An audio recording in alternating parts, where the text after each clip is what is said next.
You know, some letters, they literally change the world. They're not just ink on a page, they're explosions, they're turning points. And today, we are diving into one of the most fiery, foundational, and frankly furious letters ever written, the Apostle Paul's letter to the Galatians. It is a full-throated defense of the true gospel, and it pulls no punches. To get a sense of the sheer power we're dealing with here, just think about the great reformer Martin Luther. I mean, this is the guy whose work basically ignited the Protestant Reformation. And he said this about Galatians: I am married to it. Wow. That's the kind of passionate devotion this letter inspires. It's not just some old document. It is a battle cry for Christian freedom. So what on earth sparked this kind of intensity? Well, right from the opening lines, Paul sets a tone that is just completely different from his other letters. He's not here for the usual pleasantries. He is sounding a five-alarm fire. Just look at this contrast. Normally, Paul kicks off his letters with thanks and praise. You know, it's his standard move. But in Galatians, he just rips up the playbook and throws it away. No hello, no hope you're well. He goes straight for the throat with this tone of complete and utter shock. It's like a friend who always texts, hey, suddenly kicking down your front door. You know immediately that something is seriously, seriously wrong. And boom, here it is, his opening shot. I marvel. He's stunned. He's astonished that they are turning away so soon. And listen carefully to what he says they're turning from. It's not just an idea or some abstract doctrine. They are turning away from Him who called you, from God Himself. The stakes, right from the jump, could not be higher. So this isn't about Paul just correcting some minor theological mistake. No, he's confronting a dangerous, poisonous counterfeit, what he calls a different gospel. And this right here, this is the absolute heart of the battle. Which, of course, raises the question, right? What's the big deal? Why is Paul reacting like this is the end of the world? I mean, what's so fundamentally wrong with a different gospel anyway? Well, Paul does this brilliant little bit of wordplay in the original Greek that gets to the heart of it. He uses the word heteros, which means another of a totally different kind, like comparing an apple to a rock. The false teachers, they were probably trying to sell their message as an allos, another of the same kind, just, a slightly different flavor. Paul just slams that door shut. He's saying, no way. This isn't another flavor. It's poison. It's a complete counterfeit. And then he breaks down exactly why this counterfeit is so toxic. He says first, it's not good news at all. Second, it doesn't bring peace, it only brings trouble and confusion. And finally, it's not some new insight, it's a perversion, a deliberate twisting of the truth. So in short, it's empty, it's harmful, and it's a flat-out lie. And now we get to the climax of his warning. Paul draws a line in the sand, and it is absolute. He basically says, look, I don't care who preaches this false gospel, even if it's me. Even if it's an actual angel glowing with heavenly light. The source doesn't make a lie true. The message is so toxic that anyone who preaches it should be accursed. Let him be accursed. He doesn't just say it once. He says it twice, just to make sure everybody gets it.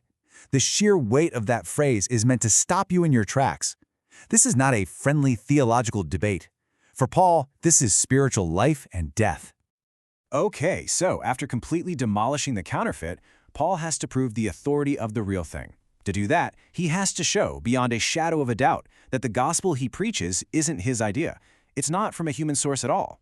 He starts by laying out his motivation. He asks, essentially, who am I trying to impress here? People or God? And the answer is obvious.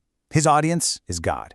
He calls himself a bondservant of Christ, which is just a powerful way of saying, my life isn't my own. I answer to him. The false teachers, he implies, are people pleasers, watering down their message to make it popular. But for Paul, you can please God or you can please people. You can't do both. And here it is. This is the pillar holding up his entire argument. This is the mic drop.